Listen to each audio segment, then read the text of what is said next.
कृष्णं कमलपत्राक्षं पुण्यश्रवणकीर्तनं वासुदेवं जगद्योनिं नौमि नारायणं हरिं। नित्याय निरवध्याय सच्चिदानन्दचिदात्मने सर्वान्तरात्मने श्रीमद्वेङ्कटेशाय मङ्गलं श्रीनिवासाय मङ्गलं। रामजोगी मंदु कोनारे पामारुलारा रामजोगी मंदु कोनारे रामजोगी मंदु मीरू प्रेमतो भुजिंपारయ్యా रामजोगी मंदु मीरू प्रेमतो भुजिंपारయ్యా कामक्रोध लोभमुలను కడకు పారద్రోలే మందు రామజోగి మందు కొనారే పామారులారా రామజోగి మందు కొనారే। మాత్సర్యాలోభములను మాటలో నిలిపేటి మందు గుది కొన్న కర్మములను గూడగా ఎడద్రోలే మందు రామజోగి మందు కొనారే। కాటుకా కొండల వంటి కర్మముల నడబాపే మందు కాటుకా కొండల వంటి కర్మముల నడబాపే మందు సాటిలేని భాగవతులు స్మరణ చేసి తలచే మందు రామజోగి మందు కొనారే। ముదముతో భద్రాద్రి యందు ముక్తిని పొందించే మందు ముదముతో భద్రాద్రి యందు ముక్తిని పొందించే మందు సదయుడైన రామదాసు భక్తితో కొలిచేటి మందు రామజోగి మందు కొనారే పామారులారా రామజోగి మందు కొనారే పామారులారా రామజోగి మందు కొనారే।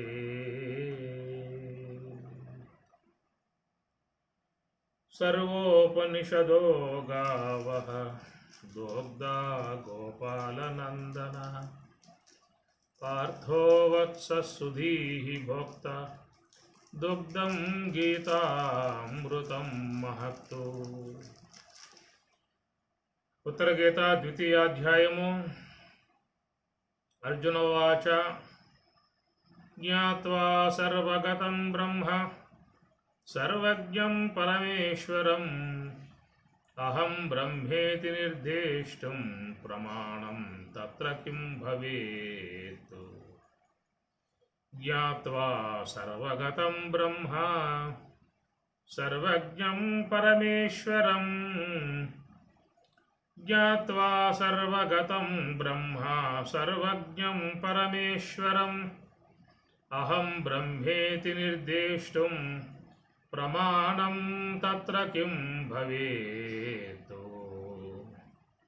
ज्ञात्वा सर्वगतं ब्रह्म सर्वज्ञं परमेश्वरम् अहं ब्रह्म इति निर्देष्टुं प्रमाणं तत्र किं भवेत् అని అర్జునుడు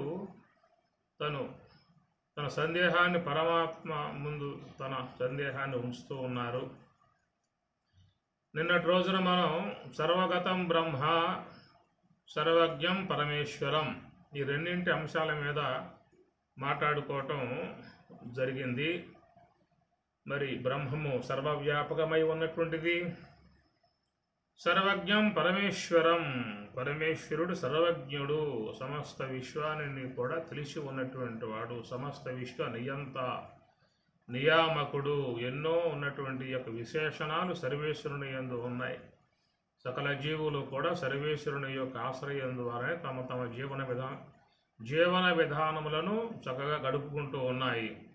ఎవరెవరికి ఏ ఏ కర్మలకు ఫలితాలు ఇవ్వాలో అవన్నీ కూడా సర్వేశ్వరుడు ప్రసాదిస్తూ ఉంటాడు. కర్తరాజ్ఞయ ప్రాప్యతే ఫలం. కాబట్టి కర్తయ్యకు భగవంతుడు జీవులు చేసేటువంటి కర్మ ఫలితాలని ప్రసాదించే విధానముగా ఉన్నటువంటి సర్వేశ్వరుడు. మరి శుద్ధ బ్రహ్మము యొక్క విషయం చూద్దామా అంటే ఆయన ఇవ్వటం కానీ పుచ్చుకోవటం కానీ ఏం అక్కడే ఉండవు. ఎలాంటి యొక్క వ్యవహార విధానం శుద్ధ బ్రహ్మమునందు ఉండదు. ఏదైనా ఇవ్వాలి అని చెప్పనంటే సర్వేశ్వరుడు మాత్రమే ప్రసాదించాల్సి ఉంటుంది. యో యో యాం యాం తనుం భక్తః శ్రద్ధయార్చితం ఇచ్చతి తస్య తస్య అచలాం శ్రద్ధాం తాం విదదామ్యహం. స్వతయా ఎవరెవరు ఏ ఏ దేవతలను ఆరాధిస్తూ ఉన్నారో మరి ఆయా దేవతల ద్వారా పొందేటువంటి ఫలితములు కూడా నా ద్వారానే వాళ్ళకి ప్రాప్తిస్తున్నవి అని మనకు పరమాత్మ గీతలో చెప్తాడు. కాబట్టి ప్రకారముగా సకల జీవులను ఆదరించేవాడు, అనుగ్రహించేవాడు, కాపాడేటువంటి రక్షణ కవచముగా ఉండే విధానమంతా కూడా సర్వేశ్వరుని యొక్క విషయము. కనుక శుద్ధ బ్రహ్మము కేవలం ఎవరికని చెప్పనంటే ఎవరైతే భవబంధాలు వద్దు, జనన మరణాలు వద్దు, ఈ సంసార విధానాలు వద్దు, ఈ దుఃఖాలు వద్దు అని చెప్పనే భావనగా ఉన్నటువంటి వారి కోసముగా శుద్ధ బ్రహ్మం ఉన్నది. కాబట్టి వారు నివృత్తి మార్గం వెళ్ళిపోవాల్సి ఉంటుందేక. ఎవరైతే ఈ యొక్క లోకంలో మళ్ళా పుట్టే విధానం లేకుండగా, ఈ భవసాగరం అనేది లేకుండగా, మరి ఇలాంటి వ్యవహారం లేకుండగా కేవలం ఒక మరి మోక్ష విధానముగా చెప్పేటువంటి మోక్షంలోకి వెళ్ళిపోవాలనేటువంటి భావన ఉన్నటువంటి వారికి ఏంటంటే వారికి శుద్ధ బ్రహ్మమే శరణ్యము. శుద్ధ బ్రహ్మము ఆశ్రయించి వాళ్ళ యొక్క ఈ సంసార సాగరం నుంచి ఒడ్డున పడాల్సి ఉంటుంది. కాబట్టి ప్రకారముగా లోకంలో కొద్ది మందికి మాత్రమే ఏర్పడుతుంది ఇలాంటి యొక్క భావన. మోక్షాపేక్ష కొద్ది మందికి. మనుష్యానాం సహస్రేషు, అనేక వేల మందిలో ఒకానొకడికి ఏర్పడుతుందని పరమాత్మ కూడా చెప్పిన మాట. మనుష్యానాం సహస్రేషు కశ్చిత్ యతతి సిద్ధయే. ఎంతోమందికి ఈ యొక్క మోక్షం పొందాలనే అపేక్ష, బ్రహ్మైక్యం చెందాలనే అపేక్ష ఉన్నటువంటి వాళ్ళు ఈ జిజ్ఞాసులై ఈ మార్గంలోకి వస్తారు. వచ్చినప్పటికీ కూడా వాళ్ళల్లో కూడా ఏ ఒకనొకడో ఈ ప్రయత్నం చేసి గమ్యస్థానం చేరుకునే విధానము అని పరమాత్మ అంటాడు. కశ్చిత్ మాం వేత్తి తత్వతః, కశ్చిత్ ఏ ఒకనొకడో అని చెప్పని. ఈ సంకులమై ఉన్నటువంటి విధానం కాబట్టి నివృత్తి మార్గంలో పోవాలని చెప్పినంటే కొంచెం బాగా శ్రమ చేయాల్సి ఉంటుంది, సాధన చేయాల్సి ఉంటుంది. ఇలాంటి శ్రమలన్నీ ఇక్కడ ఉంటాయి, ఈ నివృత్తి మార్గ విధానంలో ఉంటాయి. కాబట్టి ఒకవేళ ఈ మార్గంలోకి వచ్చి ప్రయాణం చేద్దామని చెప్పి అనుకున్నా కానీ తర్వాత మళ్ళా వాళ్ళు విషయముల చేత లాగబడి మళ్ళీ ప్రపంచం వైపుకే పోయే విధానం ఉంటుంది. ఈ ప్రకారముగా ఎవరికి శుద్ధ బ్రహ్మము అని చెప్పనంటే మాకు మోక్షం కావాలి, జన్మరాహిత్యం కావాలి, భవసాగరం మాకొద్దు, ఈ మృత్యు సంసార సాగరం మాకొద్దు అనుకున్నటువంటి వారి కోసముగా ఉన్నటువంటి స్వరూపం శుద్ధ బ్రహ్మం. ఇది దాంట్లో ఏమి లేవేక కేవలం ఆనందాత్మికమై ఉన్నటువంటిది. దానికి ఏంటంటే సోహం భావేన పూజేయ, తమస యొక్క ఆశ్రయం ద్వారానే ఇక పోయి వాళ్ళు బ్రహ్మానందంలో మునకవేయాల్సి ఉంటుంది. ఇది ఈ మార్గం అన్నమాట. కాబట్టి ప్రకారముగా మరి మోక్షాపేక్ష ఉన్నటువంటి వారికి శుద్ధ బ్రహ్మము యొక్క ముఖ్య ఆశ్రమై ఉండగా, మరి లోకంలో మానవులు అపేక్షలు కలిగి ఉన్నారు, అనేకటువంటి యొక్క భోగలాలసత్వం కలిగి ఉన్నారు, మరలా పుట్టాలనేటువంటి యొక్క భావన ఉన్నటువంటి వారు, అనేక సత్కర్మలు ఆచరించేటువంటి వారు. కాబట్టి విశ్వాసం గలవారే సత్కర్మలు ఆచరించేవారు, విశ్వాసం లేని వాళ్ళై దుష్కర్మలు ఆచరించేవాళ్ళు. ఈ లోకంలో రెండు వర్గాలే ఉన్నాయి, ఆసురీ సంపత్తి, దైవీ సంపత్తి అని రెండు వర్గాలుగా ఉన్నటువంటి వారు. కాబట్టి మరి ఆ యొక్క పరమేశ్వర అనుగ్రహానికి పాత్రత్వమును పొందే ఉద్దేశముతో సత్కర్మలు ఆచరించేటువంటి వారు. ఎలాంటి యొక్క దాత్వికమునందు విశ్వాసం లేక, భగవంతుని పట్ల విశ్వాసం లేక అవిశ్వాసంగా ప్రయాణం చేసేవాళ్ళు దుష్కర్మలు ఆచరించేవాళ్ళు. ఈ ప్రకారముగా ఉన్నటువంటి వారికి ఆయా కర్మానుగుణ్యముగా ఫలితములను ప్రసాదించే విధానముగా ఉన్నటువంటి సర్వేశ్వరుడు. అందువల్ల ఇక్కడ అర్జునుడు ఈ రెండు అంశాలను మన ముందు ఆయన ప్రస్తావిస్తూ ఉన్నాడు. మరి సర్వగతం బ్రహ్మ జ్ఞాత్వా సర్వజ్ఞం పరమేశ్వరం జ్ఞాత్వా, రెండు చాలా గొప్ప అంశములు. సర్వగతం బ్రహ్మ జ్ఞాత్వా, సర్వగతమై ఉన్నటువంటి యొక్క బ్రహ్మము యొక్క విషయం జ్ఞాత్వా తెలుసుకోవాల్సి ఉంటుంది. సర్వజ్ఞం పరమేశ్వరం, సర్వజ్ఞుడే ఉన్నటువంటి పరమేశ్వరుని కూడా జ్ఞాత్వా తెలుసుకొనవలసి ఉంటుంది అని చెప్పేసి అని. కాబట్టి ఈ విధముగా ఆ రెండు విషయాల మీద బాగా అవగాహన కలిగి ఉన్నటువంటి వారై అహం బ్రహ్మేతి నిర్దేశం ప్రమాణం తత్ర కిం భవేత్. అహం బ్రహ్మ, నేను బ్రహ్మమునై ఉన్నాను అనేటువంటిది అద్వైత ప్రతిపాదన. అద్వైత ప్రతిపాదన ఏమనంటే నువ్వు బ్రహ్మము అని చెప్పి అంటుంది శాస్త్రం. తత్వత్వం అసి, తత్ అనగా అది, అదనగా బ్రహ్మము. తద్బ్రహ్మ ఓం తద్బ్రహ్మ ఓం తద్వాయు ఓం తదాత్మా ఓం తత్సత్యం ఓం తత్సర్వం ఓం తత్పురోర్నమః అంతశ్చరతి భూతేషు గుహాయాం విశ్వమూర్తిషు ఓం తద్బ్రహ్మ తద్. కాబట్టి తత్ అనేటువంటి విధానంలో బ్రహ్మము చెప్పే విషయం కాబట్టి తత్తో త్వం అసి, తత్తో ఆ బ్రహ్మము, త్వం నీవు, అసి అయి ఉన్నావు. ఇది వేదం బోధిస్తున్నటువంటి యొక్క విధానము. మరి ఈ ప్రకారంగా చూసినట్లయితే వేదం చూద్దామా అంటే నువ్వు బ్రహ్మం అని చెప్పనే విషయంగా బోధిస్తుంది. సాక్షాత్తు నువ్వు బ్రహ్మమనే విషయం బోధిస్తూ ఉన్నది ఈ మహావాక్యము ద్వారా బోధించే విషయం.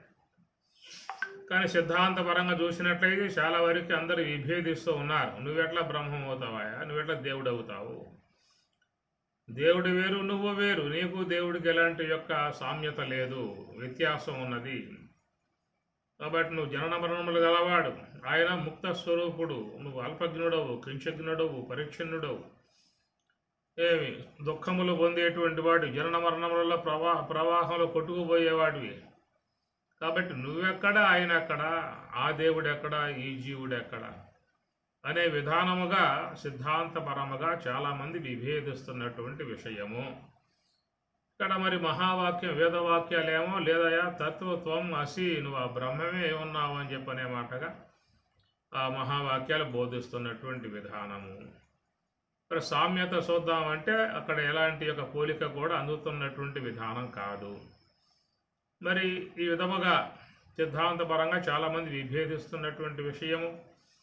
సహేతుకంగా చూసినా కానీ లోకంలో ప్రతి ప్రాణి కూడా దుఃఖాలలో మునిగి ఉన్నాడు, అలమటిస్తూ ఉన్నాడు, వేదన పడుతూ ఉన్నాడు, బాధపడుతూ ఉన్నాడు. నేను కింశకుని, నేను పరీక్షుణ్ణి, అజ్ఞానిని, మూర్ఖుణ్ణి, అవివేకిని అనే ప్రకారంగా తనను తను నిందించుకుంటూ కూడా ఉన్నాడు. ఇలాంటి అవలక్షణాలు కలిగి ఉన్నటువంటి వీడెక్కడ, సమస్త విశ్వ నాయకుడై విశ్వ అధిష్టానమై ఉన్నటువంటి ఆయన అక్కడ అనేటువంటి విధానాలలో సాధారణంగా అందరికీ కూడా ఈ సందేహం కలుగుతున్నటువంటి విధానమే. మిగతా సిద్ధాంతాలు కూడా బాహాటంగా వాట్లను వ్యతిరేకరిస్తూ ఉన్నాయి. ఒక అద్వైత తత్వంలో మాత్రమే సామ్యతను చెప్పే విధానముగా ఉన్నది. కాబట్టి భగవంత సర్వేశ్వర, మరి ఏమిటి అహం బ్రహ్మ ఇది, మరి నేను బ్రహ్మమును అనే విషయముగా నిర్దేశం తెలుసుకున్నటకు ప్రమాణం తత్ర కిం భవేత్. ప్రమాణము తత్ర ఈ విషయమున, ప్రమాణం తత్ర కిం భవేత్, ఏమున్నది అసలు, ఏమున్నది చెప్పు, అసలు ప్రమాణం ఏమిటి ఈ విషయంలో అని చెప్పి. కనుక ఈ చాలా గొప్ప సందేహం కూడా అర్జునుడు చేసే ప్రతి సందేహంలో చాలా గొప్ప నిగూఢమైనటువంటి యొక్క అంశాలు ఉన్నాయి. మరి ప్రమాణము అని చెప్పినంటే మనకు ప్రమాణాలు మొత్తం 6 ప్రమాణాలు చెప్పుకొస్తారు. ప్రమాణములు మొత్తం 6 చెప్పే విధానము. మరి ప్రమాణములు అంటే ప్రత్యక్ష ప్రమాణము, అనుమితి ప్రమాణము, శాబ్ది ప్రమాణము, అర్ధాపత్తి ప్రమాణము, అనుపలబ్ధి ప్రమాణం, ఉపపత్తి ప్రమాణం అని మొత్తం చెప్పే ప్రమాణాలు 6 అన్నమాట. మరి 6 ఉన్నటువంటి 6 కదా, మరి 6కి ఏమన్నా తెలియబడే అవకాశం ఉందా? నేను బ్రహ్మమును అనేటువంటి విషయముగా చెప్పబడుతూ ఉన్నది. కాబట్టి ఆ విషయం నిర్దిష్టం స్పష్టముగా తెలుసుకోవాలని చెప్పనటానికి ప్రమాణం ఏముంది అసలు ఇక్కడ? మనకున్నవి మొత్తం 6 ప్రమాణాలు శాస్త్రంలో చెప్పే మాట. పతంజలి చెప్పేటువంటిది 3 ప్రమాణాలే. ప్రత్యక్ష, అనుమాన, ఆగమాని, ప్రమాణాని అని పతంజలి చెప్పుకొస్తున్నటువంటి విధానం. అద్వైత సిద్ధాంతంలో చూస్తే 6 ప్రమాణాలు చెప్పుకొచ్చారు. ప్రత్యక్ష ప్రమాణము, అనుమాన ప్రమాణము, శబ్ద ప్రమాణము, అర్ధాపత్తి ప్రమాణం, అనుపలబ్ధి ఉపపత్తి ప్రమాణం అని 6 చెప్పుకొచ్చారు. ఇంకా వైష్ణవులైతే 8 ప్రమాణాలకు కూడా వాళ్ళు చెబుతూ ఉన్నారు. ప్రధానంగా మనకి 6 ప్రమాణాలు. 6 కూడా 3 ముఖ్యముగా ఉండే ప్రమాణాలు: ప్రత్యక్షము, అనుమానము, శబ్దము, 3 అన్నమాట. కాబట్టి ఈ తెలుసుకోవటం అనేటువంటి యొక్క విధానములో మనకున్నటువంటి ప్రమాణాలు ఇవే, ఇంకేం లేవే కాదు. అనగేమిటి? ఈ జ్ఞానేంద్రియములతో తెలుసుకుంటూ ఉంటాం. శ్రోత్రేంద్రియం తెలియలేదు, నేత్రంతో గుర్తిస్తాం. నేత్రానికి తెలియబడలేదు, ఘ్రాణంతో గుర్తిస్తాం. ఘ్రాణానికి తెలియబడలేదు, జఠ్వేంద్రియంతో గుర్తిస్తాం. కాబట్టి ఒక ఇంద్రియానికి విషయం కాకపోతే మరొక ఇంద్రియం ద్వారా మనం దాన్ని తెలుసుకునే ప్రయత్నం చేస్తాం. తెలుసుకోవటం అనే దానికి మనకు ఉన్నటువంటి సెన్సెస్, ఇంద్రియాలు సహకరిస్తూ ఉన్నాయి. ఒక పండు పట్టుకున్నావు, ఆ పండు చూస్తే చాలా ఎర్రగా ఉన్నది, రమణీయంగా ఉన్నది, గుండ్రముగా ఉన్నది, చూస్తానికి అంత ఆహ్లాదకరంగా ఉన్నది. ఈ విధముగా నేత్రానికి ఏవైతే ఉన్నాయో అవి విషయంగా గోచరించాయి. కానీ దాంట్లో ఇంకా నేత్రాన్ని గోచరించకుండా ఉన్నటువంటివి దాంట్లో ఇంకా ఉన్నాయి. ఏమున్నాయి దాంట్లో అంటే మరి రుచి ఉన్నది దాంట్లో.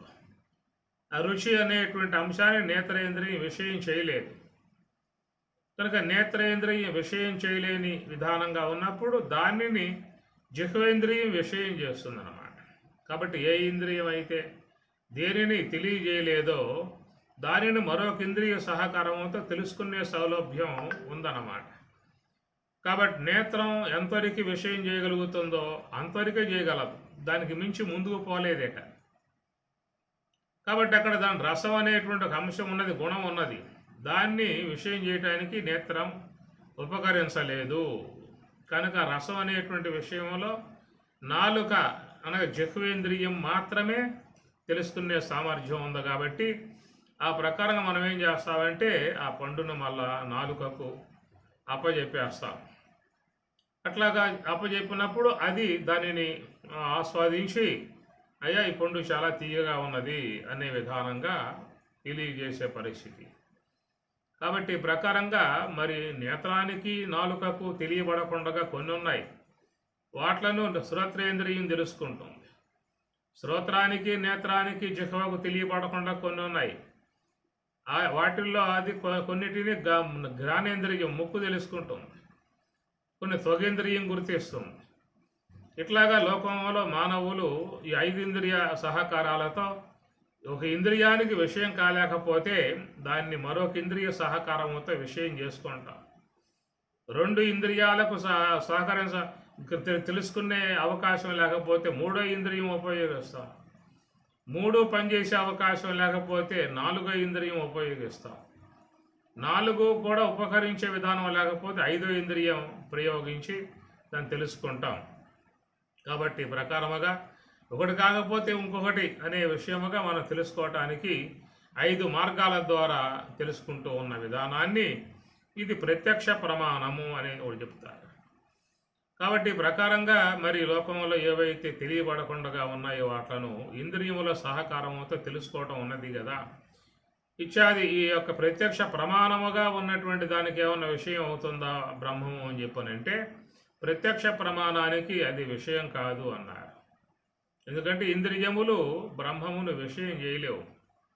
ఇంద్రియములు కేవలం తనకు దగ్గరగా తన పరిధిలో ఉన్నటువంటి విషయాలని విషయం చేస్తాయే తప్ప విషయములకు అతీతముగా, పంచభూతాలకు అతీతముగా ఉన్నటువంటి స్వరూపాన్ని ఇంద్రియములు విషయం చేయలేవు. కాబట్టి ఇక్కడ ప్రత్యక్ష ప్రమాణము అనబడేటువంటిది మరి ఆ యొక్క ప్రమాణం తత్ర కిం భవేత్, ఏమిటి ప్రమాణం అన్నదానికి మరి ప్రత్యక్ష ప్రమాణం ఒకటి ఉంది కాబట్టి దాని ద్వారా తెలుసుకునే అవకాశాలు ఏమన్నా ఉన్నాయనే విషయం చూసినట్లయితే మరి ఇంద్రియాలకు అది ఆ యొక్క బ్రహ్మం అనబడేటువంటిది సర్వగతం బ్రహ్మ, అంతటా వ్యాపకమై ఉన్న బ్రహ్మము, సర్వజ్ఞం పరమేశ్వరం, సమస్త మరి విజ్ఞానం కలిగి ఉన్నటువంటి పరమేశ్వరుడు.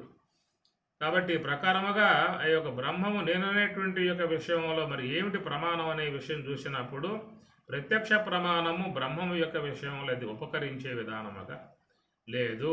కనుక ఇంద్రియములు బ్రహ్మము దాకా ప్రయాణం చేయలేవు. అవి కొంతవరకే ప్రయాణం, వాటి పరిధిలో ఉన్నటువంటి గుణముల దాకా పోతాయి తప్ప పారమార్థికమై ఉన్నటువంటి బ్రహ్మము దాకా పోలేవు. కాబట్టి ప్రకారముగా మనకు చెప్పే విధానాలు ఏంటంటే వ్యావహారిక ప్రపంచము, పారమార్థిక బ్రహ్మము రెండు చెప్పారు. వ్యావహారిక ప్రపంచము, పారమార్థిక బ్రహ్మము.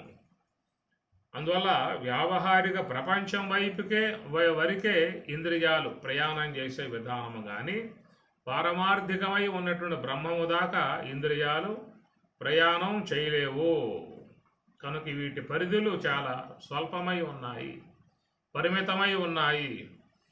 కనుక పంచభూతములు అనబడేటువంటి గుణముల వరకే వాటి ప్రసరణ, వాటి యొక్క నడక కొనసాగుతుంది తప్ప ఇక అంతకు మించి అడుగు కూడా ముందుకు వేసే అవకాశం ఇంద్రియాలకు లేదు. కాబట్టి ప్రత్యక్ష ప్రమాణం అనేది బ్రహ్మము యొక్క విషయములో అది మరి ఉపకరించేదిగా లేదనేటువంటి మాట. మరి కిం తత్ర ప్రమాణం, ఇంకేముంది ప్రమాణము అని చెప్పి అడిగినట్లయితే ఇక రెండో ప్రమాణం ఒకటి ఉంది కదా, అనుమాన ప్రమాణము అని.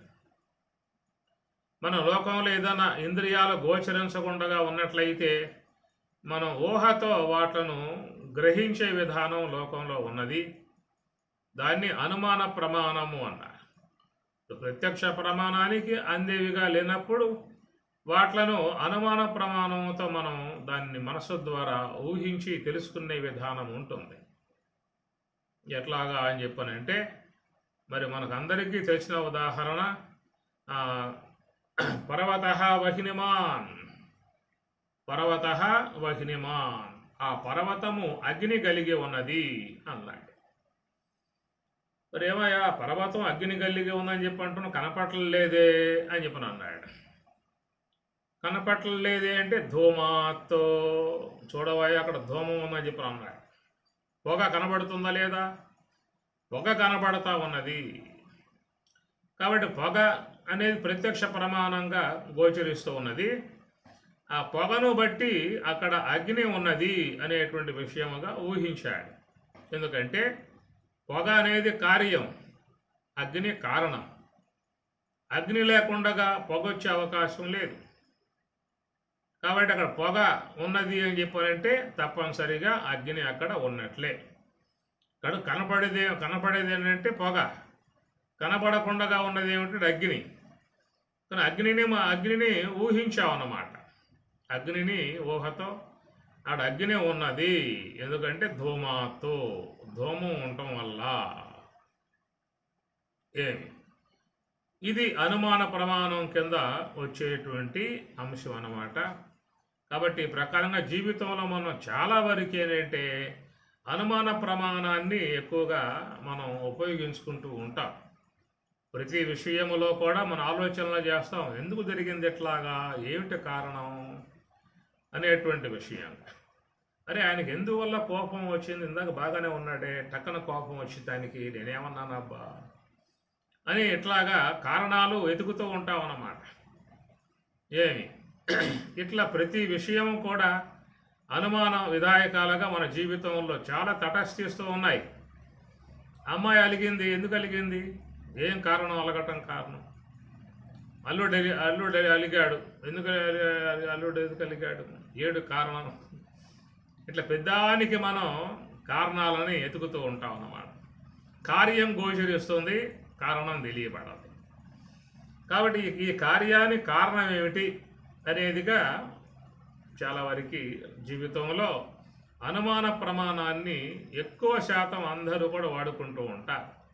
వ్యాపారస్తులు కానీ, ఉద్యోగస్తులు కానీ, లౌకికమైనటువంటి కార్యములు చేసేవారు కానీ ప్రతిదానికి కూడా అనుమానం అనేటువంటిది ఉంటుంది. ఇప్పుడు వైజ్ఞానికం ఉందని చెప్పనంటే వైజ్ఞానికులు కూడా దీని కారణం ఏమిటి అనే అన్వేషణలో వాళ్ళు పోతూ ఉంటారు. సైన్స్ విధానం అంతా కూడా అనుమాన ప్రమాణం. దీనికి కారణం ఏమిటి, దీనికి కారణం ఏమిటి, దీనికి కారణం ఏమిటి అని అన్వేషణ చేసుకుంటూ ఆ కారణాలు గుర్తించుకుంటూ అనేకమైనటువంటి యొక్క మరి విజ్ఞానాత్మకమై ఉన్నటువంటి అంశాలను మనం ముందు వాళ్ళు తీసుకొచ్చి పెడతా ఉన్నారు.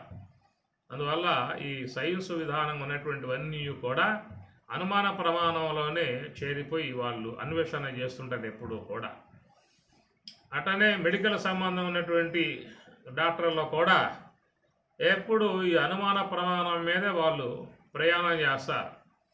ఈ వ్యాధి ఏర్పడింది, దీనికి కారణం ఏమిటి, దీన్ని నివారణ చేయడానికి గల ఔషధం ఏదున్నది, దాన్ని నివారణ చేయగలిగే ఔషధం ఏది అనే ప్రకారంగా కొత్త వ్యాధులు ఉత్పన్నమైనప్పుడు వాటి కారణాలు ఎతికే పనిలో పెడతారు డాక్టర్లంతా కూడా. మెడికల్ సంబంధముగా వీళ్ళంతా కూడా పరిశోధనలన్నీ కూడా మరి దాని ఏర్పడింది కదా, అది ఏర్పడటానికి కారణం ఏమిటి, దాన్ని నివారణ చేయటానికి గల మార్గం ఏమిటి, ఇది ఎప్పుడూ కూడా ఒక పక్కన మరి మెడికల్ సంబంధముగా ఈ పరిశోధనలు అనేటువంటివి సాగుతూనే ఉంటాయి. కొత్త వ్యాధులు పుడుతూ ఉంటాయి.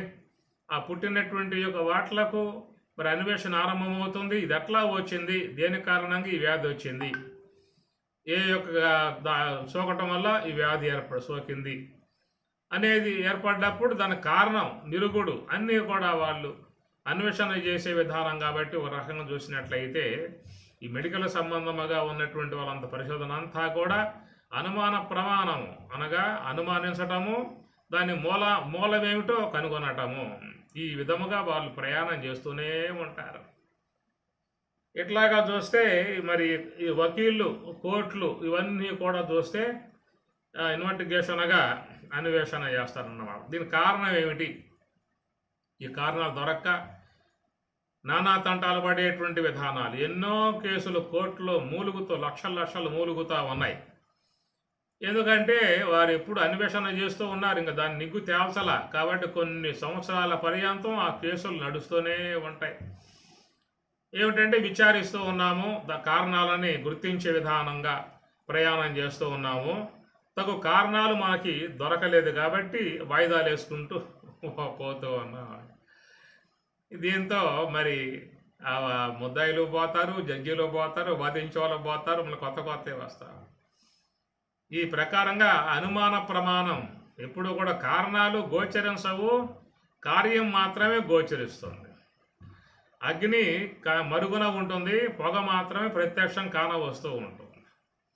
కాబట్టి అగ్ని లేకుండా పొగ లేదు అనే విధానాలుగా అగ్ని ఎక్కడనే అన్వేషణ చేసినట్లుగా మరి లోకములో ఈ కారణాలు ఏవైతే ఉన్నాయో వాటి కోసముగా కార్యములను బట్టి అనుమాన ప్రమాణముగా ఊహా విధానముగా ప్రయాణం చేసే విధానం లోకమంతా ఉన్నది. అనుక్షణం గృహస్థులందరూ కూడా అనుమాన ప్రమాణాన్ని వాడుకుంటూ ఉన్నారు. ఆయన ఆహారం తీసుకున్నాడు, తేడా వచ్చింది, మసాన పడ్డాడు. ఏమిటి కారణం అబ్బా, ఏమి తిన్నాడని, ఎందువల్ల ఈ విధంగా ఉన్నట్టు పడిపోయాడు అనే విషయం మీద ఇన్వెస్టిగేషన్ ఆరంభమవుతుందన్నమాట. కారణం ఏమిటి, ఏం తినడం వల్ల పడిపోయాడు, కారణం ఏమిటి, ప్రత్యక్షంగా పట్టడం కనబడతా ఉన్నది, ఆ పట్టానికి కారణాలు ఏమిటి అన్న విషయం మీద అనుమాన ప్రమాణం అన్నమాట. కాబట్టి అనుమాన ప్రమాణం అనుక్షణం జీవుణ్ణి ఎంటాడుతూనే ఉంటుంది. ప్రతి కార్యాలకు కారణాలని అన్వేషణ చేసే విధానాలుగా ప్రయాణం చేస్తూ ఉన్నాం. ఇట్లా లోకములో అనేక విషయాల మీద అనుమాన ప్రమాణ విషయముగా మరి ఆ యొక్క ప్రయత్నం చేసి పరిశోధనలు చేసి కారణాలు గుర్తిస్తున్నట్లుగా మరి అనుమాన ప్రమాణం అనేది ఏమన్నా బ్రహ్మమును విషయం చేయడానికి ఏమైనా ఉపయోగపడుతుందా అని చెప్పనని ఇక్కడ విషయం. రెండో ప్రమాణం కదా, ప్రత్యక్ష ప్రమాణములు వాడుకుంటూ ఉన్నాం. ప్రత్యక్ష ప్రమాణాలు ఏంటంటే చెప్పుకున్నాం కదా, నేత్రంతో దృశ్యాన్ని చూస్తాం, చెవితో శబ్దములు వినటం, ముక్కు ద్వారా గంధాలని ఆఘ్రానించడం, నాలుక ద్వారా రసాలని తెలుసుకోవటం, ఇవన్నీ రోజువారీగా మనం ఈ ప్రత్యక్ష ప్రమాణాలని వాడుకుంటూ ఉన్నాం. మనం ఈ ప్రకారంగా గ్రహించి చక్కగా వాటిని వ్యవహరిస్తున్నాం. కాబట్టి ఈ ప్రత్యక్ష ప్రమాణములుగా ఉన్నటువంటి ఇంద్రియాలు మరి శబ్దస్పర్శాది విషయాల వరకే ఈ పనిచేస్తాయే తప్ప మరి ఆ యొక్క అహం బ్రహ్మేతి నిర్దేశం, నేను బ్రహ్మమునై ఉన్నాననేటువంటి విషయం మీద ఆ ఇంద్రియములు ఉపకరించే విధానంగా లేవు. అది అంతలేక ప్రయాణం చేయలేవు. అయితే ప్రత్యక్ష ప్రమాణము అనే దాన్ని కాడ కూడా మహాత్ములు కూడా చెప్పుకొచ్చారు. ప్రమాణము విపర్యయము అని రెండు చెబుతారు. అక్కడ ప్రమాణము కాడ విపర్యయం అనేది కూడా ఒకటి ఉంటుంది. ఎట్లయితే ఈ ప్రమాణముల కాడ అనుమాన ప్రమాణం ఈ పక్కన ఉన్నట్లుగా ఈ ప్రమాణముల కాడ మరొక ప్రక్క విపర్యయం అనేటువంటి ఒక లక్షణం ఉంటుందన్నమాట. ప్రమాణం కాడ విపర్యయము ఉంటుంది, ఈ ప్రమాణముల కాడ అనుమాన ప్రమాణము ఉంటుంది. ఏం చెప్పుకున్న అనుమాన ప్రమాణం అని చెప్పనంటే నేత్రానికి పొగ గోచరించింది, ఆ పొగను చూసి అక్కడ అగ్ని ఉన్నది అని ఊహించాం. ఇది అనుమాన ప్రమాణం కింద వస్తుందన్నమాట. ఇంట్లో ఉన్నావు, ఏవో శబ్దాలు వినబడతా ఉన్నాయి. ఏమిటా ఆ శబ్దములు అనేటువంటి విషయం మనసు పెట్టావనుకో, ఆ రోడ్డు అమ్మటే మేళగాండ్లు పోతూ ఉన్నారు. ఏమిటి మేళగాండ్లు అని చెప్పని విచారించావు. ఫలానా వాళ్ళ గృహములో పెళ్ళి కదా ఈ పూట అన్న విషయాన్ని గుర్తు చేసుకున్నావు. కనుక నీకు శబ్దములు మాత్రమే వినబడ్డాయి, నువ్వు చూడల కంటితో ఇంట్లో ఉన్నావు. ఆ శబ్దాన్ని బట్టి ఇవి కేవలం మేళగాళ్ళు, ఫలానా వాళ్ళ గృహంలో వివాహం కదా అనే విషయం మీద మరి అది అట్లా ఊహతో తెలుసుకునే విషయం కాబట్టి అనుమాన ప్రమాణం కింద వస్తుందన్నమాట. ఈ ప్రకారముగా పంచేంద్రియాల ద్వారా కూడా అనుమాన ప్రమాణం ఒక పక్క పనిచేస్తూ ఉంటే, అటన్నీ ప్రత్యక్ష ప్రమాణముల కాడ మరొకటి విపర్యయము అనే అంశం కూడా చెప్పుకొచ్చారు. ప్రమాణముల కాడ అనుమాన ప్రమాణములాగా విపర్యయము అని చెప్పుకొచ్చారు. విపర్యయము అని చెప్పనేది ఏంటంటే విపరీతం అయనం విపర్యయం అనగా ఇంద్రియం అనేటువంటిది విపరీతముగా ప్రయాణం చేసేటువంటి దానిని విపర్యయము అన్నారు. దానికి ఏమిటయ్యా ఉత్పత్తి ఆ యొక్క సూత్రము అని చెప్పనంటే విపరీతం అయనం. విపరీతము అని చెప్పనంటే ఉన్నది ఒకటైతే ఇంకొక రకంగా తెలుసుకోవటాన్ని విపర్యయము అన్నారు. కనుక నేత్రేంద్రియానికి ఏదైతే విషయం అవుతున్నదో ఆ విషయం అయ్యేటువంటి దాంట్లో అస్పష్టతగా ఉండటం వల్ల అది ఒకటై ఉంటే ఇంకొక రకంగా దాన్ని దర్శించే విధానము, దాన్ని విపరీత వృత్తి అని చెప్పని అన్నారు. ప్రత్యక్ష ప్రమాణము కాడే ఉండేటువంటిది విపరీత వృత్తి అని చెప్పని. అదేమిటంటే త్రాడు ఉంటే దాన్ని పాము అని అనుకోవటం, దీన్ని విపరీతము అని చెప్పని అన్నారు. ఇట్లా ఇది కేవలం భ్రాంతిజన్యమై ఉన్నటువంటి అంశంలో చేరేది విపర్యయము అని చెప్పేసి అని. ఇట్లాగా లోకంలో చాలామంది ఈ విపరీత పోకడలకు కూడా గురవుతూ ఉన్నారు, భ్రమలకు కూడా గురవుతూ ఉన్నారు.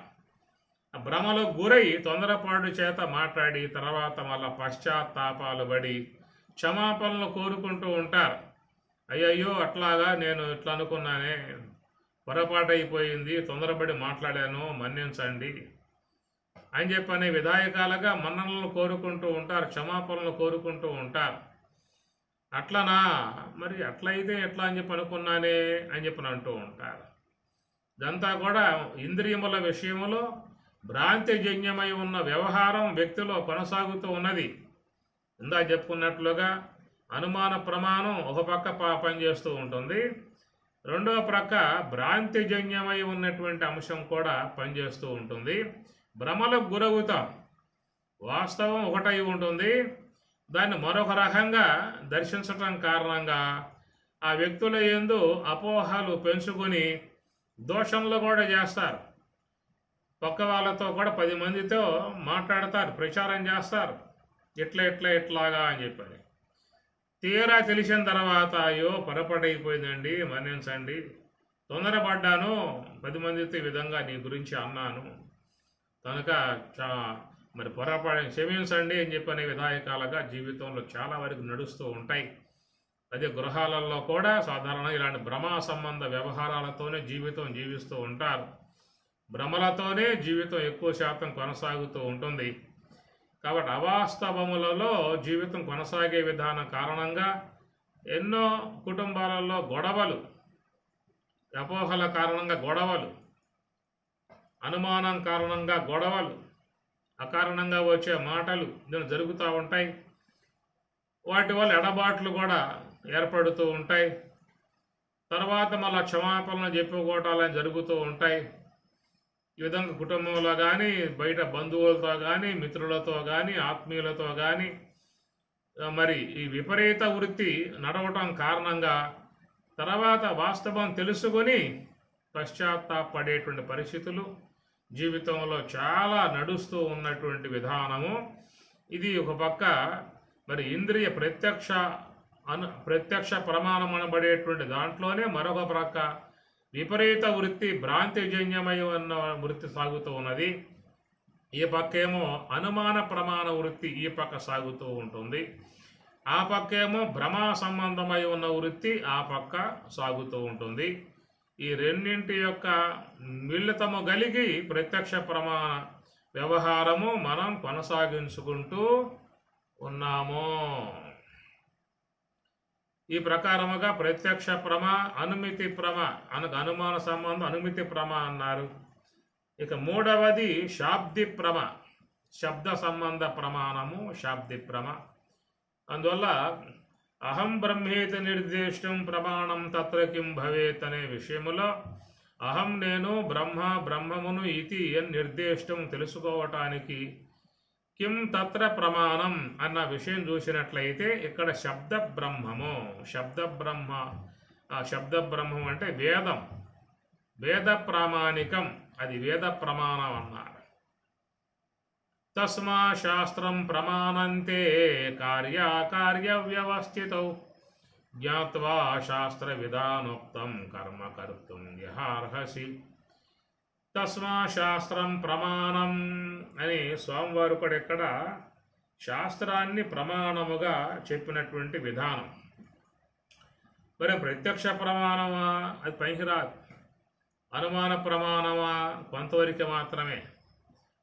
తర్వాత విపరీత భ్రాంతిజన్యమై ఉన్నటువంటి విపరీత వృత్తి, అది కూడా భ్రమ కలగజేసే విధానం. చాలా వరకు మనకు బ్రహ్మం యొక్క విషయంలో కూడా ఈ విపర్యయం అనేటువంటి వృత్తి బాగా పనిచేస్తూ ఉన్నది.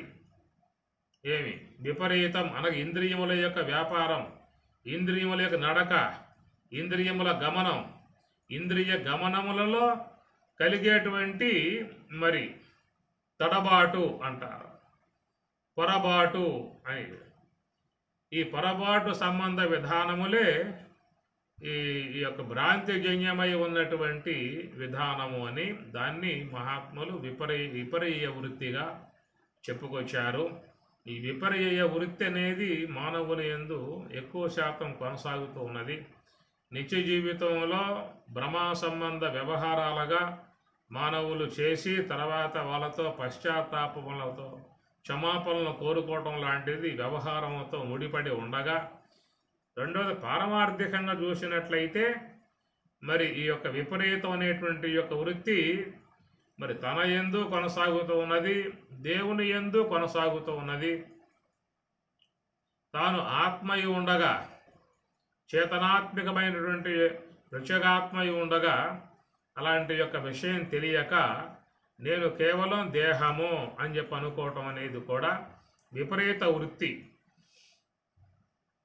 ఈ విధంగా మరి భ్రమ సంబంధమై ఉన్న వృత్తి ఆ వైపు సాగుతూ ఉన్నది చెప్పుకున్నాము.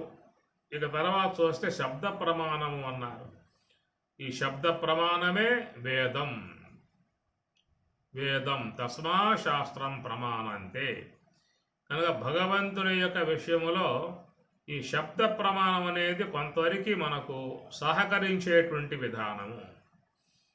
శబ్ద ప్రమాణము అన్నప్పుడు దానికి వేదవాక్యమే తీసుకోవాల్సి ఉంటుంది. కనుక వేదమే ప్రమాణము, వ్యక్తి ప్రమాణం కాదు. వ్యక్తి ప్రమాణముగా తీసుకున్నట్లయితే లోకంలో అనేక సిద్ధాంతాలు ఆవిర్భావం అయ్యే విధానం. లోకంలో చాలామంది వ్యక్తిని ప్రామాణికంగా చేసుకున్నారు. ఆ వ్యక్తి చెప్పినటువంటి యొక్క మాటలను నమ్మి వాళ్ళు ఈ తాత్విక మార్గంలో ప్రయాణం చేస్తూ ఉన్నారు. కాబట్టి ఈ ప్రకారముగా వ్యక్తి ప్రామాణికముగా, వ్యక్తి యొక్క మాటలే ప్రామాణికంగా చేసుకుని పోయే విధానం గల అది మోక్షానికి కారకం కాదని చెప్పి అన్నాడు పరమాత్మ గీతలో. ఏ శాస్త్ర విధిముసృజ్య వర్తతే కామకారతః నససిద్ధిం నవాప్నోతి నసుఖం నపరాంగతిం. ఎవరు శాస్త్ర విధిం అనగా ఉపనిషత్తులు అని అర్థం. శాస్త్రము అని చెప్పనంటే ఉపనిషత్తులు. శాసనీయ శాస్త్రం. మనకు యొక్క బ్రహ్మము యొక్క విషయములో ఏమిటి మూల గ్రంథములు అంటే ఉపనిషత్తులు. రెండవ స్థానములో భగవద్గీత అన్నమాట. ఉపనిషత్తుల సారమే భగవద్గీత కాబట్టి ఆ విధముగా దాన్ని కలుపుకొని బ్రహ్మసూత్రాలను కలుపుకొని ఇది ప్రస్థానత్రయము అనే పేరు పెట్టారు. ప్రస్థానత్రయము అంటే జీవుడు ఏ యొక్క స్థలం చేరుకున్న తర్వాత తిరిగి మరల ఆ జన్మకు రాడో అలాంటి ఆ యొక్క ధామాన్ని పొందింపజేయటంలో సహకరించేటువంటివి మూడుగా చెప్తూ ముందు ఉపనిషత్తులు, రెండవది భగవద్గీత, మూడవది బ్రహ్మసూత్రములు. ఈ మూడింటిని కలిపి ప్రస్థానత్రయము అన్నారు. అసలు మేనుగా చెప్పుకోవాల్సి వస్తే ఉపనిషత్తులు అంతే. ఈశ కేన కట ప్రేషణ ముండ మాండిక్య ఐతరేయ తైతరేయ బృహదారణ్యక చాందోగ్య కైవల్య స్కంద అమృత బిందు అమృతనాద ఇత్యాదివన్నీ కూడా ఉపనిషత్తులు. అవి పరమ ప్రామాణికములుగా ఉన్నటువంటివి. బ్రహ్మము యొక్క విషయములో అది ప్రమాణము. కిం తత్ర ప్రమాణం భవేత్ అనే మాటకి ప్రత్యక్ష ప్రమాణ విషయం చూసాం. అది బ్రహ్మమును విషయం చేయలేదు. ఈ ప్రత్యక్ష ప్రమాణం అనేటువంటి దానికాడ రెండు రెక్కల్లాగా అటేమో అనుమాన ప్రమాణం ఉన్నది, ఇటేమో విపరీత వృత్తి ఉన్నది. ఆ రెండు కూడా ప్రత్యక్ష ప్రమాణముల కాడ సాగే అంశములుగా చెప్పుకున్నాము. ఇక మూడవది ఏంటంటే శబ్ద ప్రమాణము అన్నారు. కనుక బ్రహ్మము యొక్క విషయంలో మనకు చూసినట్లయితే ఒక్క శబ్ద ప్రమాణమే కొంతవరకు మనకు బ్రహ్మము యొక్క విషయము అవగాహన చేసే అవకాశం ఉన్నది. అందువల్ల ఇక్కడ ప్రమాణం అన్నప్పుడు, శబ్ద ప్రమాణం అన్నప్పుడు ఉపనిషత్తులను మాత్రమే తీసుకోవాల్సి ఉంటుంది. ఇక మిగతా ఎవరైతే సొంత వ్యవహారము చేసి రచించిన గ్రంథాలు ఉంటాయో అవి అన్నీ కూడా పరతః ప్రమాణము అన్నారు. వేద బాహ్యములు అన్నారు. పరతః ప్రమాణము అది వ్యక్తి యొక్క సంబంధమై ఉన్నటువంటి అభిప్రాయములు అని అర్థం. ఈ అభిప్రాయమునే మతం అన్నారు. ఇది నా మతమయ్యా అంటాడు. ఇది నా మతం అంటే నా అభిప్రాయం అని చెప్పినాడు. ఇట్లా వ్యక్తిగతమై ఉన్న అభిప్రాయాలని లోకంలో ప్రవేశింపజేసినప్పుడు అలాంటి వాట్లను నమ్మి ఆ మార్గంలో మరి ప్రయాణం చేసే విధానం ఉన్నప్పుడు కొంత వర్గం ఏర్పడుతుంది. కొద్ది కాలానికి అది ఒక మతముగా రూపకల్పన అవుతుంది. దాంట్లో ముందు 5 మంది, 10 మంది, 20 మంది, 100 మంది, 1000 మంది చేరిపోతారు. అదొక గ్రూపుగా ఏర్పడుతుంది. అది సిద్ధాంతము, ఒక మతముగా లోకంలోకి వస్తుంది. ఏమిటయ్యా మతము అంటే అభిప్రాయము. ఇది వాళ్ళ అభిప్రాయము. వాళ్ళు ఈ విధంగా దాన్ని నమ్మి ఉన్నారు. వాళ్ళు ఈ ప్రకారంగా ఆ యొక్క అంశాలను కలిగి ఉన్నారు. వాళ్ళు ఈ అభిప్రాయాల్లో ప్రయాణం చేస్తూ ఉన్నారు. అది ఉపనిషత్తుల యొక్క సమ్మతమై ఉన్నటువంటి విధానమా అని చెప్పినంటే కాదు. ఇది మా గురువు గారు చెప్పారు. మా యొక్క సిద్ధాంతం ఇది. మా సిద్ధాంత సంబంధమై ఉన్నటువంటి భావాలు ఇవి. కాబట్టి మా భావాలు నీకు నచ్చితే నీవు కూడా మా వర్గంలో చేరవచ్చు అనే విధానంగా ఉన్నటువంటి వాటను చాలామంది ఆకర్షింపబడి వాటిల్లోకి పోవటం జరుగుతూ ఉంటుంది. అట్లాగా పోగా పోగా పోగా కొద్ది కాలానికి ఇది 100,000, 1000, లక్షల్లో కూడా వెళ్ళిపోయే విధానంగా లోకంలో ఉంటాయి. ఈ మతాలన్నీ లోకంలో ఏర్పడతాయి. ఎక్కడ పడ్డా వాళ్ళ వర్గీయులు, వాళ్ళ సంఘాలు, వాళ్ళ బ్రాంచెస్ ఇవన్నీ కూడా జరుగుతూ ఉంటాయి. ఇవన్నీ కొద్ది కాలం పాటు ఉంటాయి, తర్వాత కాలంలో మెల్లగా మరుగైపోతూ ఉంటాయి. ఎవరైతే ఫౌండర్గా ఉండి దానిని స్థాపించి దాన్ని తీసుకొస్తాడో ఆయన ఉన్నంతకాలం, ఆయన బోధలు సాగినంతకాలం మెల్లగా ఆ మతాలు, ఆ సిద్ధాంతం వృద్ధవుతుంది. వ్యక్తి యొక్క ఆధారం కలిగి ఆ మతం అనేది ఏర్పడి ఉంది కాబట్టి ఎప్పుడైతే ఆ వ్యక్తి దూరం అయిపోయాడో తర్వాత కాలంలో మెల్లగా మళ్ళీ సన్నగిల్లి చివరికి దాని ఉనికి లేకుండా పోయే పరిస్థితి ఏర్పడుతుంది. ఇలాంటి స్వతసిద్ధముగా ఏర్పడే సిద్ధాంతాలు లోకంలో అంతకుముందు చాలా ఉన్నాయి. శంకరాచార్య కాలంలో చాలా ఉన్నాయి, తర్వాత కాలంలో కూడా చాలా సిద్ధాంతాలు ఏర్పడి వచ్చాయి. అవన్నీ తిరిగి మరలా కాలగర్భంలో కలిసిపోతూ ఉంటాయి. ఆ విధంగా ఎన్నో సిద్ధాంతాలు, ఎన్నో మతాలు గతంలో ఏర్పడి ఉన్నాయి, మళ్ళా కాలాంతరంలో అవన్నీ అణిగిపోయాయి. కానీ వేదం మాత్రం అనిశ్చితముగా కొనసాగుతూనే ఉన్నది. ఆది నుంచి వేదవాక్యం, వేద సిద్ధాంతం, ఉపనిషత్తుల మార్గం, భగవద్గీత మార్గం అనిశ్చితముగా సాగుతూ ఉంటాయి అన్నమాట. ఎందుకంటే ఇది నిత్యమై సత్యమై ఉన్నటువంటి విధానం, ఈశ్వర ప్రోక్తమై ఉన్నటువంటి విధానం. సర్వేశ్వరుడు లోకానికి అందించాడు కాబట్టి ఈ యొక్క మార్గం ఎప్పటికీ ఉంటుంది.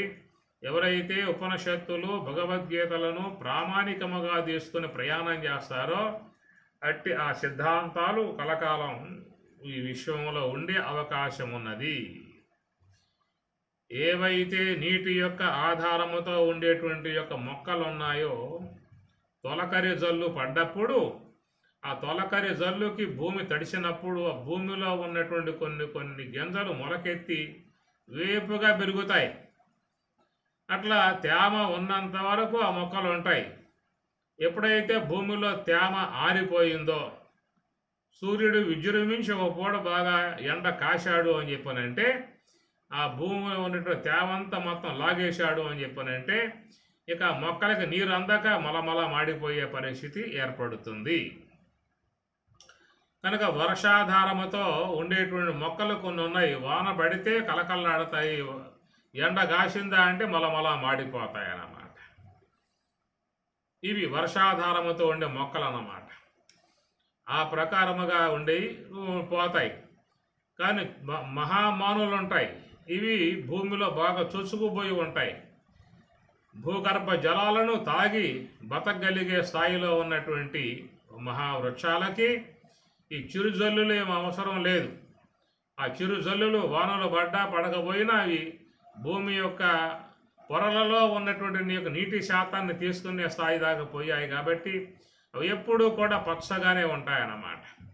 ఆ ప్రకారముగా లోకంలో ఏవైతే కొన్ని సిద్ధాంతాలు ఏర్పడి ఉంటాయో ఆ సిద్ధాంతాలన్నీ కూడా వ్యక్తిని ప్రామాణికముగా చేసుకుని ఉన్నాయి కాబట్టి ఆ వ్యక్తి ఫౌండర్, ఆ వ్యక్తి ఉన్నంతకాలం కలకల్లాడుతాయి. ఆ వ్యక్తి కాస్త దూరం అయ్యాడు అంటే మెల్లమెల్లగా అవి వాళ్ళ సమస్య పోయి ఉనికి లేకుండా పోయే అవకాశం ఉంటుంది. అయితే మహావృక్షములు ఎట్లా పచ్చగా ఉన్నాయో ఆ ప్రకారముగా వేదములు, ఉపనిషత్తులను ప్రామాణికముగా చేసుకొని ఆ విధముగా ఉన్నటువంటి యొక్క సిద్ధాంతాలు, అద్వైత సిద్ధాంతాలు ఎప్పుడూ కూడా కలకల్లాడే విధానమే తప్ప అవి మలమల మాడిపోయే విధానం కాదు, ఎప్పుడూ ఉంటాయి. కాబట్టి ఎవరైతే శాస్త్రమును ప్రామాణికముగా చేసుకుని ముఖ్యంగా ఉంటుందనే మాట పరమాత్మ చెప్తున్న మాట. ఏ శాస్త్ర విధిముసృజ్య వర్తతే కామకారత నసిద్ధిం నవాప్నోతి తస్మా శాస్త్రం ప్రమాణంతే కార్యకార్య వ్యవస్థ. కాబట్టి శాస్త్రమును ప్రామాణికముగా చేసుకుని ఉండగలిగితే వాళ్ళు చక్కటి మార్గంలో ప్రయాణం చేసే అవకాశం ఏర్పడుతుంది. కాబట్టి వ్యక్తి ప్రామాణికం కాకూడదు, వేదం ప్రామాణికమై ఉండాలి. కనుక వ్యక్తి ప్రామాణికముగా చేసుకున్న లోకంలో చాలా సిద్ధాంతాలు వచ్చి కూర్చున్నాయి. చాలామంది, వేల మంది అలాంటి మార్గంలో ప్రయాణం చేస్తున్నటువంటి వారే. మరి ఈ విధంగా ఎందుకు ప్రయాణం చేస్తున్నారు అని చెప్పనంటే వాళ్ళల్లో ఉన్నటువంటి జ్ఞానం శూన్యం, జీరో. ఎలాంటి జ్ఞానం వాడికి లేని కారణంగా వానికి ఇవి నచ్చుతాయన్నమాట. ఎవరైతే గురువుల దగ్గర సశాస్త్రీయముగా ప్రస్థానత్రయం అధ్యయనం చేస్తారో, భగవద్గీత ఉపనిషత్ అధ్యయనం చేస్తారో, అలాంటి వారు ఆకర్షణీయమై ఉన్నటువంటి యొక్క ఈ వ్యక్తి ప్రామాణికముగా ఉన్నటువంటి వాట్లను వాళ్ళు ఆశ్రయించే విధానం ఉండదు. ఎందుకంటే వాళ్ళు బోధించేటువంటి యొక్క అంశములు ఎంత అవాస్తవమో అనేటువంటి విషయం శాస్త్రాధ్యయనం చేసినటువంటి వాళ్లకు తెలియబడుతుంది. కాబట్టి అలాంటి వాట్లలోకి వాళ్ళు ప్రవేశించరు. ఎవరైతే జ్ఞానశూన్యులై ఉంటారో, శాస్త్రావగాహన లేకుండా ఉంటారో, కేవలం వారి యొక్క బుర్ర ఎంపిటీ క్యాసెట్ లాగా ఖాళీగా ఉంటుందో, ఆ ఖాళీగా ఉన్నటువంటి వాళ్లకు మాత్రమే మరి ఈ యొక్క కల్పనా సంబంధమై ఉన్నటువంటి యొక్క మాటలు ఆకర్షణీయంగా ఉంటాయి. అవి వాస్తవమలబడే విధానముగా వాళ్ళకు తోస్తాయన్నమాట. ఎందుకంటే జ్ఞానం లేనప్పుడు, అవగాహన లేనప్పుడు తనకు వద్దకు వచ్చినటువంటి యొక్క అంశములు వాస్తవమని భావించుకునే అవకాశం ఏర్పడుతుంది. కాబట్టి ఇలాంటి విధాయకాలుగా సమాజంలో ఎన్నెన్నో ఏర్పడుతూ ఉంటాయి. అట్లా కొద్ది కాలం పాటు కలకలలాడుతూ ఉంటాయి.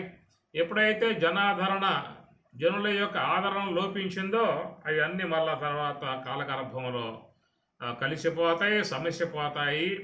కాబట్టి ప్రకారముగా ప్రమాణం అన్న విషయం వచ్చింది. కాబట్టి ప్రత్యక్ష ప్రమాణమునకు అందేది కాదు, అనుమాన ప్రమాణమునకు అందేది కాదు. ఇక మూడవది శబ్ద ప్రమాణం అని చెప్పి అన్నప్పుడు, మరి శబ్ద ప్రమాణం అంటే వ్యక్తి ప్రామాణికంగా కలిగి బోధించేది కూడా లోకంలో ఉన్నది. అలాగా బోధించేవన్నీ కూడా సిద్ధాంతాలుగా, ఆ తర్వాత రాద్ధాంతాలుగా ఒక మతములుగా ఏర్పడతాయి అవన్నీ కూడా. కాబట్టి వ్యక్తి నుంచి ఏర్పడేటువంటి మాటలు ప్రామాణికంగా కాకుండా ఈశ్వరుని యొక్క వాణిగా ఉన్నటువంటి వేదం, దాన్ని ప్రామాణికముగా గ్రహించగలిగినటువంటి వాడు సత్య మార్గంలో ప్రయాణం చేసే అవకాశం ఏర్పడుతుంది. కనుక భగవత్ సంబంధమై ఉన్నటువంటి విషయంలో, బ్రహ్మము యొక్క సంబంధమై ఉన్న విషయంలో మోక్షమును అపేక్షించి ఉన్నటువంటి వారికి ఉపనిషత్తులు ప్రామాణికము, భగవద్గీత ప్రామాణికముగా తీసుకుని మరి బ్రహ్మము యొక్క విషయం అవగాహన చేసుకోవాల్సి ఉంటుంది. కాబట్టి అహం బ్రహ్మేతి నిర్దేష్టం ప్రమాణం తత్ర కిం భవేత్ అనే విషయం కాడ ప్రత్యక్ష ప్రమాణమా పక్కన పెట్టాం, అనుమాన ప్రమాణము పక్కన పెట్టాం. మూడవది శబ్ద ప్రమాణము అన్న కాడ మనం ఆగాము.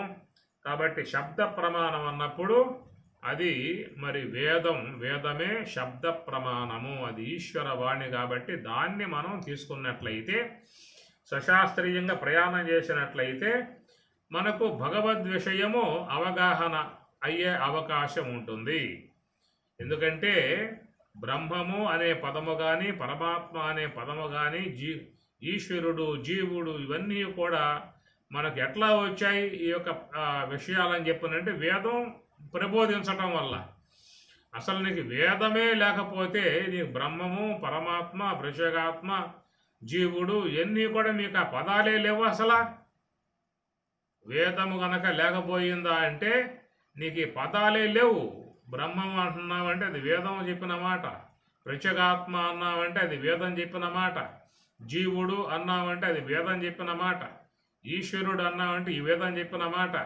కాబట్టి ఇంద్రియ అగోచరమై ఉన్నటువంటి, అనూహ్యమై ఉన్నటువంటి, విశ్వాంతరాలలో ఉన్నటువంటి, మహత్తర శక్తివంతమై ఉన్నటువంటి యొక్క వాటిని ఎలికి తీసి మనకు శాస్త్రం అవగాహన చేసింది. కనుక వేదమే లేకపోయినట్లయితే ఈనాడు ఏ సిద్ధాంతాలు లేవు. అసలు నువ్వు ఆత్మనే, భగవంతుడనే పదం వాడే అవకాశం లేదు, బ్రహ్మం అనే పదం వాడే అవకాశం లేదు, మోక్షం అనే పదం వాడే అవకాశం లేదు. అవన్నీ ఎక్కడే అసలు ఇక పదాలు లేవు కదా. పారమార్థిక పదాలు లోకంలో వ్యవహారం కోసం ఏర్పాటు చేసుకున్నాం పదాలు. రాండి, కూర్చోండి, భోంచేయండి, నడవండి, చూడండి, తినండి, వెళ్ళండి, రాండి, ఇవన్నీ ఉన్నాయంటే ఇది వ్యవహారం కోసంగా మనం ఏర్పాటు చేసుకున్న పదాలు ఇవన్నీ కూడా. ఇది మన జీవన విధానంలో చేరిపోయి ఉన్న పదాలు. మనం వీటితో వ్యవహారం చేసుకుంటూ ఉన్నాం. ఈ వ్యవహార పదాలు లేకపోయినట్లయితే మనిషి కేవలం చూస్తూ ఉండాల్సిందే, కేవలం కండ్లు అప్పచెప్పి చూస్తూ ఉండాల్సిందే. ఏమి కూర్చోమంటే ఆ పదం వాడితే కూర్చుంటున్నావు, లే అని చెప్పనంటే లేచి కూర్చుంటున్నావు, లెగుస్తున్నావు. తినమంటే తింటూ ఉన్నావు, చూడమంటే చూస్తూ ఉన్నావు, వినమంటే వింటూ ఉన్నావు. కాబట్టి పదాలన్నీ కూడా వాడుక చేత మనం ఆ పదాలు విని వ్యవహారం చేస్తూ ఉన్నాం. ఇవన్నీ ఏమిటాయంటే మన జీవన విధానంలో వ్యవహారం కోసంగా ఏర్పాటు చేసుకున్నటువంటి పదజాలము. అయితే ఈ పదజాలం కూడా మరి ఏ ప్రాంతీయులకు ఆ పదజాలం ఉంటుంది. కర్ణాటకలో వాళ్ళకి ఆ పదాలు వేరు, తమిళనాడులో వాళ్ళకి ఆ పదాలు వేరు, ఉత్తరాది వాళ్లకు హిందీ పదాలు, గుజరాతీ వాళ్ళకి గుజరాత్ సంబంధ భాషా పదాలు, ఇట్లాగా ప్రపంచ దేశాలలో ఎన్నో ప్రాంతాలు ఉన్నాయి. అందరికీ కూడా ఈ యొక్క వ్యవహార సంబంధముగా ఉండేటువంటి భాషలు కొన్ని వందలు వేలు లోకంలో ఉన్నాయన్నమాట. ఇది కేవలం జీవన విధానం చేసుకోవటానికి, వ్యక్తులు తమ వ్యవహారం చేసుకోవటానికి ఉపకరించేటువంటి యొక్క పదములు. ఇక మరి ఆధ్యాత్మిక లోకంలో పోయినట్లయితే ఇది భౌతికమునకు అవతల ఉన్నటువంటి అభౌతికము అన్నారు.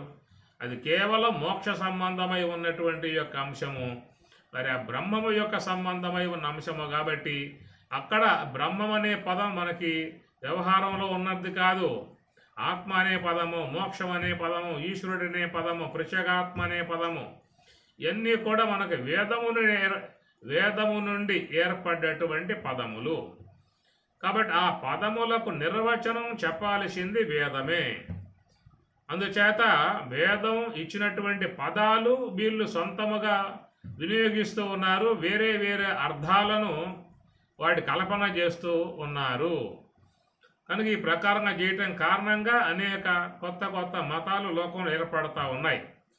కాబట్టి ఏ పదమైతే ఏ వేదం మనకు వాడిందో దాని నిర్వచనం కూడా ఆ వేదమే మరొక చాట బోధిస్తుంది. కాబట్టి ప్రకారముగా ఆ శాస్త్రం చెప్పేటువంటి వివరణాత్మక అంశం మనం తెలుసుకోవాల్సి ఉంటుందన్నమాట. అది ఇప్పుడు యుక్త అనే పదం తీసుకోండి.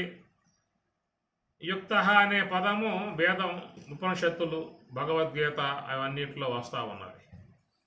యుక్త అంటే మన వ్యవహారంగా మనం చెప్పినట్లయితే వాడు చాలా యుక్తుడురా, చాకచక్యంగా పనులు చేస్తూ ఉంటాడు, సమయస్ఫూర్తి కలిగి ఉంటాడు, చాలా మంచిగా సమయం మాట్లాడతాడు, యుక్తుడు, యుక్తి గలవాడు, ఇవన్నీ కూడా మనం దానికి అర్థం చెబుతూ ఉంటాం. కానీ ఈ పదం శాస్త్రం చెప్పిన పదం ఇది. ఏ యొక్క భగవద్గీత పదాన్ని వాడిందో ఆ పద నిర్వచనం భగవద్గీతే మనకు అందించాల్సి ఉంటుంది. ఆయన అందించాడు. యుక్తుడనే పదానికి ఆయన చెప్పాడు. ఎక్కడ చెప్పాడంటే గమనించండి. జ్ఞాన విజ్ఞాన తృప్తాత్మ కూటస్థ విజిత ఇంద్రియ యుక్త ఇతి అన్నాడు. యుక్త ఇతి, ఇతి అంటే అని, వాడిని యుక్తుడు అంటారు అన్నాడు. ఎలాంటి విధానాలు కలిగి ఉంటే యుక్తుడుగా చెప్పే మాటకి జ్ఞాన విజ్ఞాన తృప్తాత్మ, వాడు జ్ఞానము ఉండాలి, విజ్ఞానము ఉండాలి.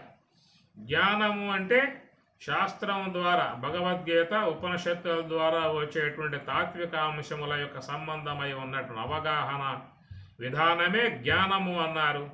అంటే ఆ జ్ఞానము చేత స్థూల దేహం ఏమిటో, సూక్ష్మదేహం ఏమిటో, కారణదేహం ఏమిటో, జీవుడు ఏమిటో, పరమాత్మ అంటే, ఈశ్వరుడు అంటే, మోక్షం అంటే, బంధం అంటే, ఇవన్నీ కూడా అవగాహన ఆయనకి వస్తుంది. కాబట్టి అవగాహనను పరోక్ష జ్ఞానం అన్నారు. ఇలాంటి పరోక్ష జ్ఞానం శాస్త్రం ద్వారా పొందినటువంటి వాడై ఆ తర్వాత బ్రహ్మోపదేశాన్ని పొంది హంస యొక్క ఆశ్రయంలో నివృత్తి మార్గంలో ప్రయాణం చేసినప్పుడు, నివృత్తి మార్గంలో ప్రయాణం చేసినప్పుడు ఏవైతే శాస్త్రం ద్వారా స్థూల దేహము, సూక్ష్మదేహము, కారణదేహము, మహాకారణము, జాగ్రత్త అవస్థ, స్వప్నావస్థ, సుషుప్తి అవస్థ, తుర్యం, ఏ పదాలైతే విన్నాడో అవి అనుభవరూపకంగా స్థూల దేహాన్ని దాటి, సూక్ష్మదేహం దాటి, కారణదేహం దాటి, జాగ్రత్త అవస్థ దాటి, స్వప్నము దాటి, సుషుప్తి దాటి, అవస్థాత్రయ అతీతం అద్వైతం ఏకం అన్నట్లుగా దాన్ని అనుభవరూపకంగా ప్రయాణం చేసి, నివృత్తి మార్గ ప్రయాణం చేసి, మరి ఆ యొక్క 4వ అనుభవమగు యోగ సమాధి యందు ఉన్నటువంటి విధానమే అది విజ్ఞానము అంటారు. శాస్త్రం ద్వారా, గురువు ద్వారా, గురువాక్యం ద్వారా తెలుసుకునేది జ్ఞానమైతే, మరి సాధన ద్వారా అనుభవరూపకంగా పొందేదానిని విజ్ఞానం అన్నారు. కాబట్టి జ్ఞాన విజ్ఞాన తృప్తాత్మ పరమాత్మ అన్నాడు. జ్ఞానము ఉన్నవాడికి విజ్ఞానము ఉన్నది కనుక సశాస్త్రీయమై ఉన్న జ్ఞాన అవగాహన జ్ఞానం ఉన్నది, ప్రయత్నం ద్వారా పొందిన అపరోక్ష జ్ఞానం, యోగ సమాధి జ్ఞానం ఉంది కాబట్టి జ్ఞాన విజ్ఞాన తృప్తాత్మ కూటస్థ అన్నాడు. కూటస్థ అంటే 4వ అనుభవం గలవాడు, అనగా స్థూలదేహము జాగ్రత్త అవస్థ విశ్వడు, సూక్ష్మదేహము స్వప్నావస్థ తైజసుడు, కారణదేహము సుషుప్తి అవస్థ ప్రాజ్ఞుడు, మహాకారణము తురీయము కూటస్థుడు. గమనించండి. కనుక మహాకారణమగు హంస యొక్క ఆశ్రయంలో ఉండి ఈశ్వరుని యొక్క స్వరూప అనుభవాన్ని పొందాడు కాబట్టి కూటస్థ అన్నాడు. కాబట్టి ఆ శ్లోకంలో విశ్వ అనే పదం చెప్పాలిగా, జ్ఞాన విజ్ఞాన తృప్తాత్మ విశ్వ అనే పదం వాడాలిగా, తైజస అనే పదం వాడాలిగా, ప్రాజ్ఞ అనే పదం వాడవచ్చుగా. ఎందుకు వాడలేదు? ఆ 3 కూడా జీవ సంబంధమై ఉన్నటువంటి పదాలు. అనగా స్థూల దేహంతో సంబంధపడి జాగ్రత్త అనుభవాన్ని పొందేవాడిని విశ్వడు అంటారు, సూక్ష్మ దేహంతో సంబంధపడి స్వప్నానుభవాన్ని పొందేవాడిని తైజసుడు అన్నారు, కారణదేహంతో సంబంధపడి సుషుప్తి అనుభవాన్ని పొందేవాడిని ప్రాజ్ఞుడు అని చెప్పి అన్నారు. కాబట్టి 3 కూడా స్వతసిద్ధముగా లోకంలో అందరికీ ఉన్నటువంటి యొక్క అంశములే. కనుక అందరూ కూడా ఒకప్పుడు విశ్వలై ఉన్నారు, ఒకప్పుడు తైజస్సులుగా ఉన్నారు, మరొకప్పుడు ప్రాజ్ఞులుగా ఉన్నారు. జాగ్రత్త అవస్థలో ఉంటే విశ్వలుగా ఉన్నారు, స్వప్నావస్థలో ఉండి తైజస్సులుగా ఉన్నారు, సుషుప్తి అవస్థలో ఉండి ప్రాజ్ఞులుగా ఉన్నారు. ఈ 3 ఏమిటంటే జాగ్రత్త అవస్థ సాత్వికము, స్వప్నావస్థ రజోగుణము, సుషుప్తి అవస్థ తమోగుణం. ఈ 3 గుణములతో చేరి ఉన్నటువంటి వాడు బద్ధుడు, జీవుడు అన్నమాట. కాబట్టి 3 తప్పించి 4వ అనుభవం ఏంటంటే మహాకారణ ఆశ్రయంలో ఉండి హంస యొక్క ఆశ్రయం ద్వారా మరి ఈశ్వరత్వాన్ని పొందాడు కాబట్టి ఆయన కూటస్థ అన్నారు. జ్ఞాన విజ్ఞాన తృప్త ఆత్మ కూటస్థ విజిత ఇంద్రియ. అటు కూటస్థ స్థాయికి పోయినటువంటి వాడు విజిత ఇంద్రియ, సమస్త ఇంద్రియాలని జయించి ఉన్నటువంటి వాడు. విజిత ఇంద్రియ, ఇన్ని విశేషణములు ఉన్నటువంటి వాడు యుక్త ఇతి అని చెప్పి అన్న పరమాత్మ. జ్ఞానము ఉండాలి, విజ్ఞానము ఉండాలి. రెండవది కూటస్థ, 4వ అనుభవం తురీయ అనుభవం ఉండాలి వాడికి. విజిత ఇంద్రియ, సమస్త ఇంద్రియాలను జయించి ఉన్న విధానం. కూటస్థ స్థాయికి పోతే యోగ సమాధి పొందిన వాడికి అన్ని ఇంద్రియాలను జయించిన వాడేవాడు.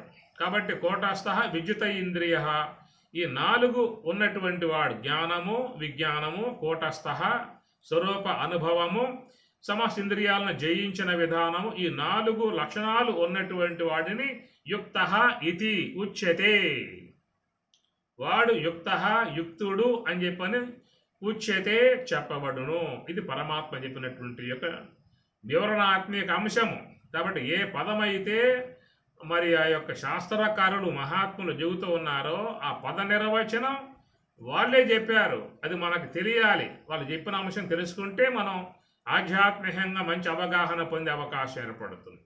కానీ ఏమిటి ఇక్కడ ఏమవుతుందని చెప్పానంటే శాస్త్రం ఆ పదాన్ని ఇస్తే వీళ్ళు వ్యక్తిగతమైనటువంటి విధానాలుగా కొత్త అర్థాలు కల్పించి కొత్త భావాలు సృష్టించి ఈ చెప్పే విధానాలుగా ఉండేటువంటివి సిద్ధాంతాలు, మతాలు, ఇవన్నీ కూడా అవన్నీ అపమార్గంలో పడిపోయే విధానం ఉంటుంది.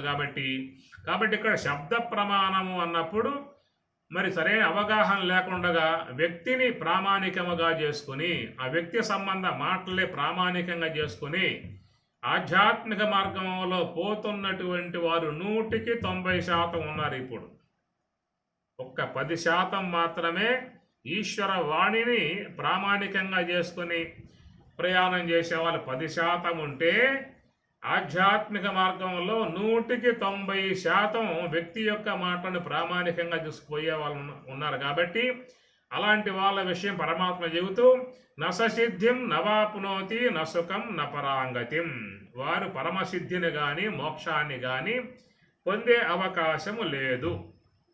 అది సో అని చెప్పేసేసారు. నససిద్ధిం నవాప్నోతి నసుఖం నపరాంగతిం. కాబట్టి ప్రకారముగా అహం బ్రహ్మేతి నిర్దేష్టం, నేను బ్రహ్మమునై ఉన్ననేటువంటి విషయంలో నిర్దేష్టం నిశ్చయం తెలుసుకోవటానికి ప్రమాణం తత్ర కిం భవేత్. ఏమిటి ప్రమాణము అని చెప్పనే మాటకి చూసినట్లయితే ప్రత్యక్ష ప్రమాణము అది వ్యావహారిక జగత్తు విషయమై ఉంటుంది. అనుమాన ప్రమాణము అది కూడా వ్యావహారిక జగద్ విషయంలోనే ఊహా సంబంధమై ఉంటుంది. మూడవది చెప్పినటువంటి శబ్ద ప్రమాణం అనబడేటువంటి కాడే మనకు ఒకంత బ్రహ్మము యొక్క నేనంటే ఏమిటనే విషయం మీద చక్కటి అవగాహన కలగజేసేది శబ్ద ప్రమాణం ఒకటి ఉన్నది అనే అంశము. కాబట్టి దీని మీద ఏమన్నా అంశాలను రేపు చూసే ప్రయత్నం చేద్దాము. ఓం సహనా భవతు సహనౌ భునక్తు సహ వీర్యం కరవావహై తేజస్వినావధీతమస్తు మా విద్విషావహై. ఓం శాంతి శాంతి శాంతి. హరి ఓం తత్సతు. శ్రీ గురుభ్యో నమః. హరి ఓం.